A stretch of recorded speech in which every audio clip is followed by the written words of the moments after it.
જો યુરિસ્ટિક આ દેખાય છે ને આને કેમિકલ રિએજન્ટ શું કહેવાય?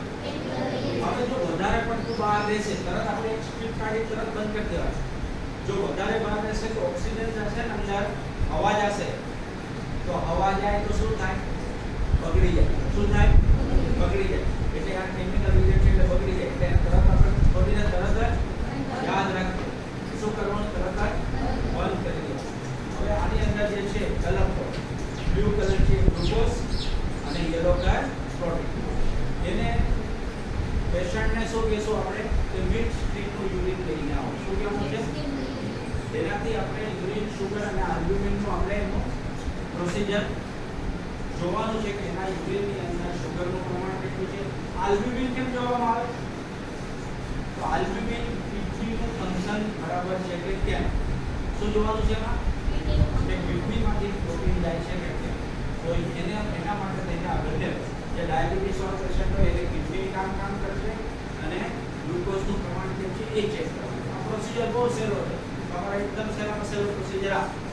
એને પછી શું કરવાનું છે કે આની અંદર આપણે યુરિન લઈશું. યુરિનની અંદર બોડી અને 1 સેકન્ડમાં બોડીને બહાર કાઢે. કેટલા સેકન્ડમાં? એને રહેવા નથી દેવાનું. બોડી ગઈ યુરિનમાં પલળી ગઈ તરત બહાર કાઢો. બહાર કાઢી અને જે જબ્બી ખુલ્લી હોય યુરિન કન્ટેનર ખુલ્લો છે ને એની પર મૂકી દેવાનું. અને કેટલા મિનિટ સુધી જોવાનું?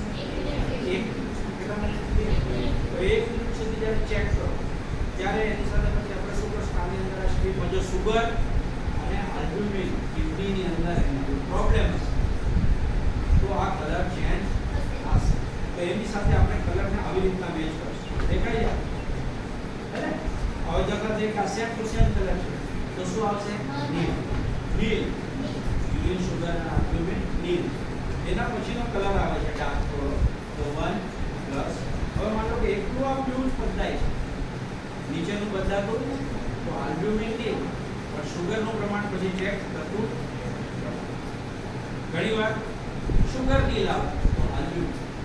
કદાચ કોઈ પેશન્ટને સુગર ચડી ગઈ આવે તો એને આલ્બ્યુમિન આવશે. શું આવશે? એને આલ્બ્યુમિન. અને સુગર વાળું હશે પેશન્ટ તો એની અંદર સુગરનું ચેક તો 1 મિનિટની અંદર ચેક કરી લે. ખ્યાલ આવી ગયો? તો આ સ્ટેપ છે. હવે આને પ્રોસિજર કરવા માટેની સ્ટેપ શું કે ભાઈ સૌથી પહેલા દર્દીની હિસ્ટ્રી આવ્યો, દર્દીનું નામ, દર્દીને ડાયાબિટીસ છે કહી દઈશું. પછી શું કરશું કે ટ્રે હેન્ડ વોશ કરીને ટ્રે લગાવી છે. દર્દીને દાન કર્યું છે. દર્દીના જમણી બાજુ પલંગ પર મૂકવામાં આવી છે જેની અંદર હવે આપણે અહીંયા જોશું કે આ એક ટ્રે છે. થોડી નાની ટ્રે નથી ને આપણી પાસે છે ને નાની ટ્રે બનાવવાની હોય કેવી ટ્રે બનાવવાની? આપણી મોટી મોટી શું રાખી બનાવવાની?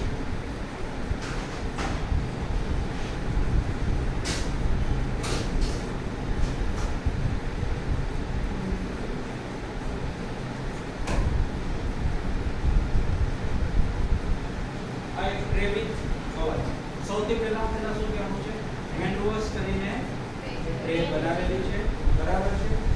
ટ્રે બનાવી દર્દીની જમણી બાજુ દર્દીને જાણ કરે છે. દર્દીને સેફ એન્વાયરમેન્ટ દર્દીને ઠંડી લાગે તો પંખો બંધ, ગરમી લાગે તો પંખો. That is the safe environment આપેલું છે. દર્દીને સુડાઈ દીધું છે. હવે જો દર્દી માની ચાલી શકતું નથી, દર્દી પથારી પર છે તો શું કરશું? તો એને આપણે બટન પડદો મૂકી યુરિનલ લઈ દર્દીની પથારીમાં યુરિન કલેક્શન કરવાનું. હવે દર્દીએ ચાલી શકતો હોય તો આપણે શું કરવું પડે? એને અહીંયા એક ટ્રે કવર લીધું છે આપણે ટ્રેન ઉપર પડકે રીતના લઈશું આવી રીતના. ઓકે. અને દર્દીના પલંગ પર પલંગની માથા બાજુ સાઈડમાં મૂકી દેવાનું. પલંગ છે ને તો આ એક યુરિન કન્ટેનર. હવે કન્ટેનરની ઉપર એને તમારે હંમેશા પટ્ટી લગાડીને લઈ જવાનું. દર્દીનું નામ અને એની દર્દીનું આખું નામ લખી નાખવાનું. સમજી ગયા? કન્ટેનર હંમેશા ક્લીન હોવું જોઈએ. કેવું હોવું જોઈએ? અને સ્ટરાઇલ કોઈનો વાપરેલું હોવું જોઈએ. કન્ટેનર આપી એને કેવું કરે આપણું ખુલે છે એનું બીજ સ્ટ્રીપનું યુરિન લઈને આપણી પાસે કેટલી ટ્રે છે ને એને આપણે બહાર મૂકી દઈશું. પછી દર્દી જેવું લઈને આવે આપણે એને શું કહીશું એને તમે આ કેટલી ટ્રેમાં મૂકી દીધું. હવે આપણે કન્ટેનરને ભરવાનું. જો કન્ટેનરને ભરવાનું હોય તો આપણે શું કરવું પડે? ગ્લવ્સ પહેરવા. બરાબર છે? તો કન્ટેનરને અડવાનું નથી આપણે ગ્લવ્સ પહેરતા નથી. ત્યાર પછી મેં હેન્ડ વોશ કરેલ છે. શું કહેવાનું? પાછી આ બીટી આવતો હોય. હેન્ડ વોશ કરેલા પછી ડબ્બીમાંથી સ્ટ્રીપ કાઢીશ. સ્ટ્રીપ કાઢ્યા પછી તરત જ એને બંધ કરી દઈશ. આ સ્ટ્રીપને યુરિનની અંદર થોડી તરત કાઢી. હવે એને અહીંયા આમ કરે આ ચાર વાર ટીપા ન પડે. એને બોડી કાઢી અહીંયા ઊભું રાખવાનું થોડું વાર અને પછી આને પણ મૂકી દે. હવે હું એને 1 મિનિટ સુધી જોવા. ક્યાં અડવાનું આવ્યું નથી. 1 મિનિટ થઈ જાય એટલે પછી આપણે અને ફરીથી આપણે લઈ લઈશું અને આપણે શું કરશું એને આની સાથે ચેક. બરાબર છે?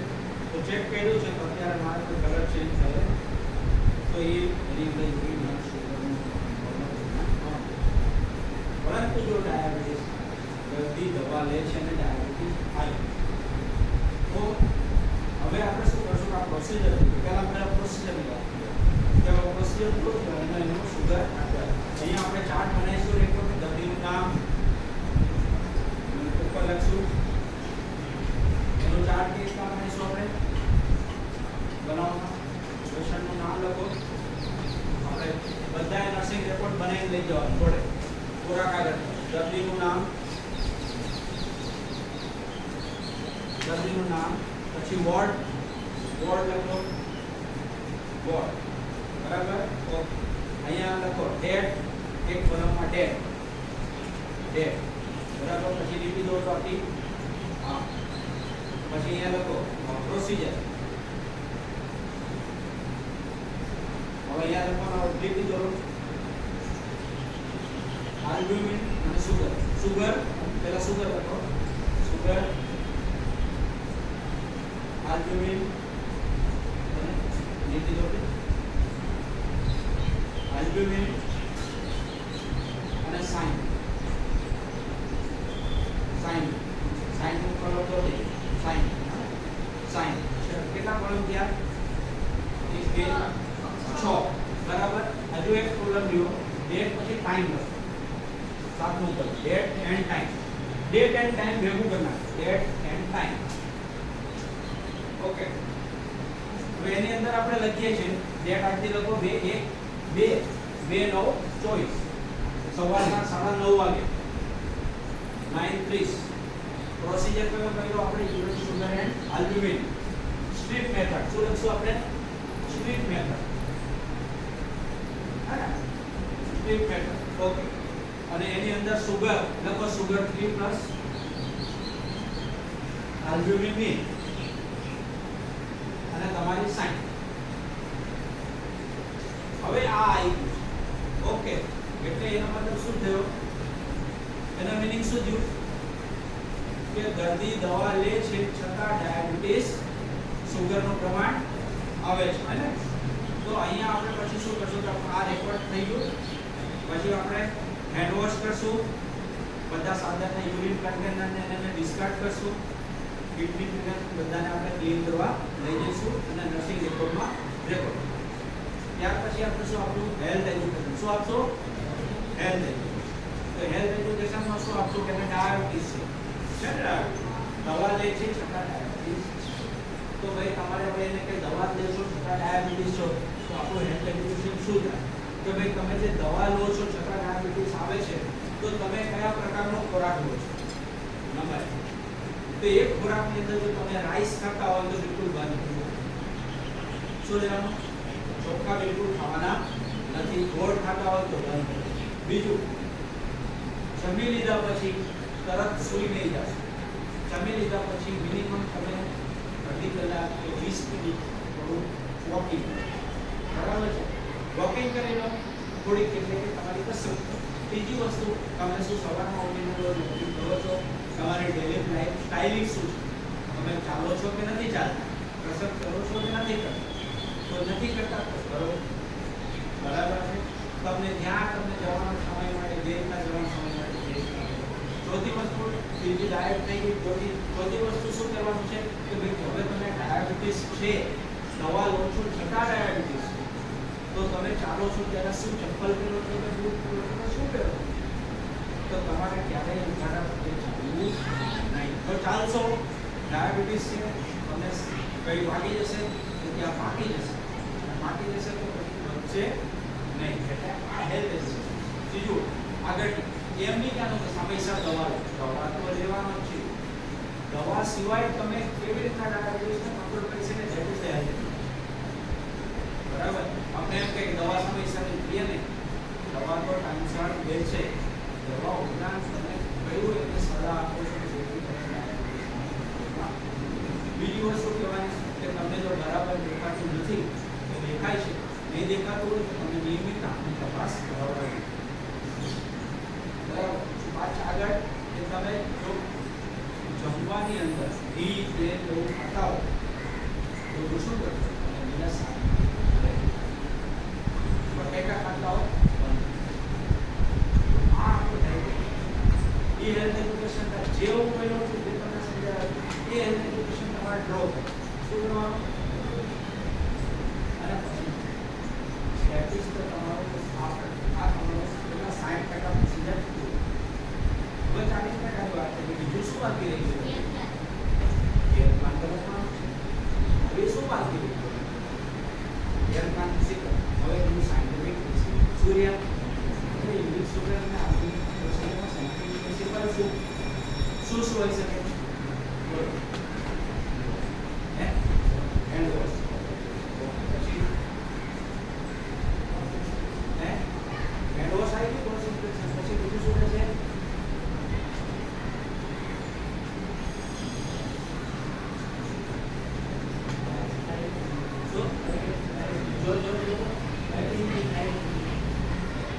પ્રાઇવસી.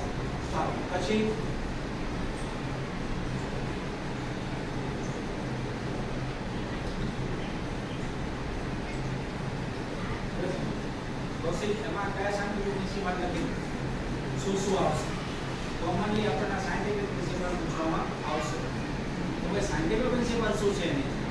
તો ફર્સ્ટ ઓફ ઓલ, પહેલામાં પહેલું hand wash, prevent the cross infection. Second, antiseptic solution, kill the germ, microorganism destroy કરવા માટે છે. ભાઈ આવશે ને? બીજું છે chemical reaction, chemical reagent એટલે chemical reaction. that is the scientific principle. Science ના પ્રમાણે કામ કરશે. chemical reaction એની અંદર ક્રોસ માંથી નાખો ઓક્સિડેશન.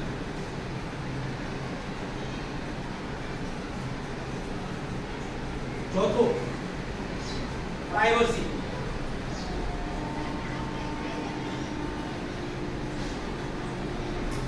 પાંચમું આવશે mid stream urine. Mid stream urine એટલે કે જે mid stream urine scientific principle છે કે એની અંદર total components present in mid stream urine. જેટલા બી કમ્પોનેન્ટ્સ હશે, સુગર, આલ્બુમિન, જે હશે એ મિડ સ્ટ્રીમ યુરિનમાં પ્રેઝન્ટ હશે. That is the 5. તો મતલબ તો 5 સાયન્ટિફિક થઈ ગયા. બસ આટલું બોલો એટલે તમારો પ્રોસિજર પૂરો થઈ જાય.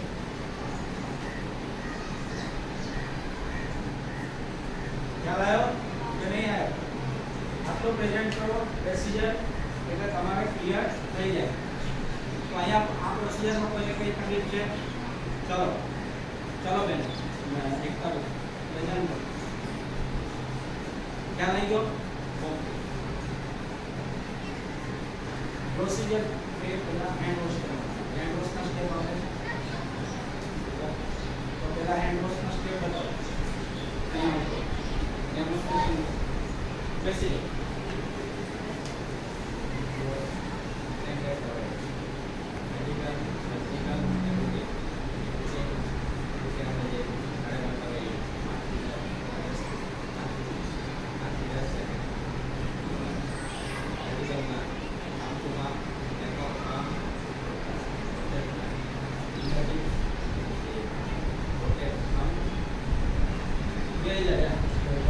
પરીક્ષા હાથ જોતા નહીં આવડે કોને આવડે ટાઈમ પાસ કરો છો બીજા પહેલાથી બોલો પ્રોસીજર હેન્ડ વોશ કરવા માટે તેને શું છે સ્ટેપ જ્યાં પાણી આવતું હોય ત્યાં પછી નળ ચાલુ કરી પછી સાબુથી નાય કરો નાયની ચડાવો તો પ્રેક્ટિકલ કરો છો ને પ્રેક્ટિકલ તો પૂરી કરવાનું પ્રેક્ટિકલ એવી પડે જ નહીં તો જલ્દી ચાલશો આ બધું કાઢી નાખો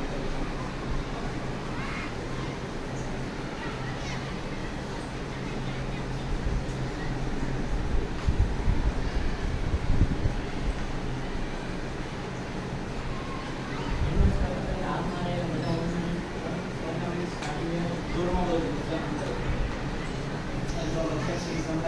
એડવાન્સ કરતા પહેલા હાથમાં રહેલા બધા ઓર્નામેન્ટ કાઢી લેવા પછી જ્યાં પાણી આવતું હોય ત્યાં નળમાંથી જઈ નળને ચાલુ કરી હાથ પલાળી પછી એન્ટીસેપ્ટિક સોલ્યુશન અથવા તો સાબુથી હાથને ભીના હાથ સાબુમાં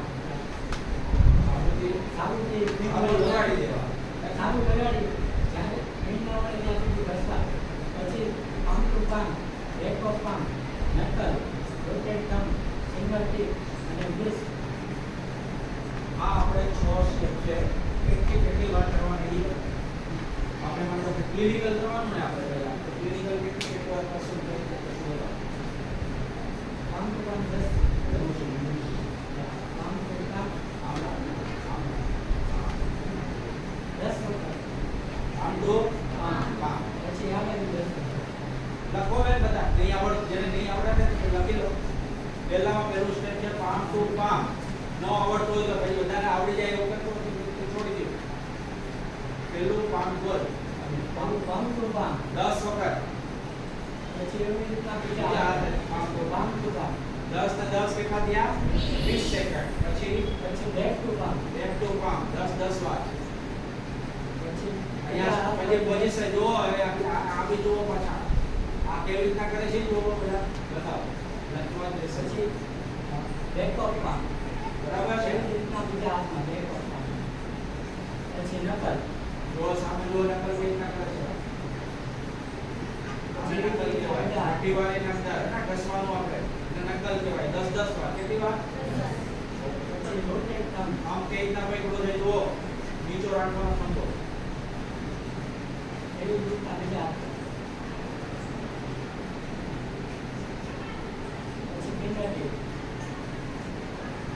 ક્લોકવાઇઝ અને એન્ટી ક્લોકવાઇઝ વેરી ગુડ અને બીજા હાથ ક્લોકવાઇઝ અને એન્ટી ક્લોકવાઇઝ પછી બ્રેસ